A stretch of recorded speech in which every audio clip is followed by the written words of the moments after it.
म्हणजे बघ, आपण परवाच्या इव्हेंटला तयार आहोत तसं, म्हणजे गावागावात आपण इन्फॉर्मेशन दिली आहे. रिक्षा असोसिएशनवाल्यांशी पण बोलणं झालंय. ते प्रत्येक रिक्षाच्या मागे पारूचं पोस्टर लावणार आहेत. ओके आणि आईचं भाषण असणार आहे. ओके.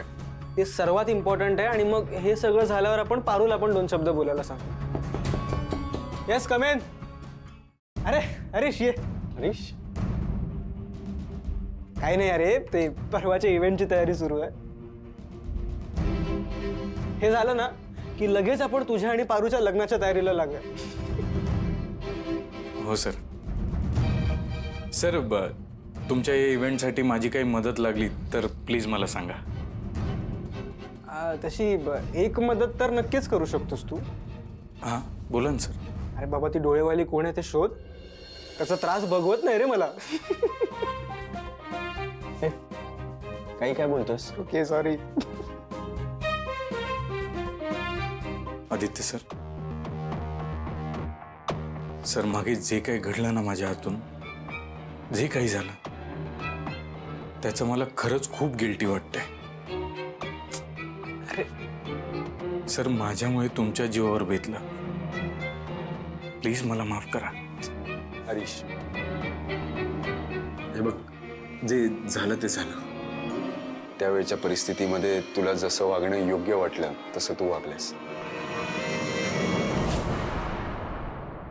सगळ्यात महत्वाचं म्हणजे तू परत आलायस. तुझ्या भावाचा जीव वाचवलास. सगळ्यांची माफी मागितली, सगळ्यांनी तुला मोठ्या मनाने माफही केलं. पण आता पारूची काळजी घे. तिला परत कधी असं एकट्यात सोडून जाऊ नकोस. पारू खूप साधी मुलगी आहे रे, निरागस आहे. तिला प्लीज कधी दुखवू नको. हा, हो सर. सर, ते डोळ्यावाल्या मुलीचा शोध मी घेतो. लवकरच सापडेल. हा हा, पटकन करा दे. अरे ह्याच्याकडे लक्ष नको देऊ, तू शोधत राहा. सर, मला तुम्हाला एक खूप महत्वाची गोष्ट सांगायची आहे. म्हणजे ती आत्ता सांगणं कितपत योग्य आहे हे मला माहित नाही, पण मला सांगावीशी वाटते. तुम्ही समजून घ्याल ही अपेक्षा. हरीश, बोल, तुला काय सांगायचं?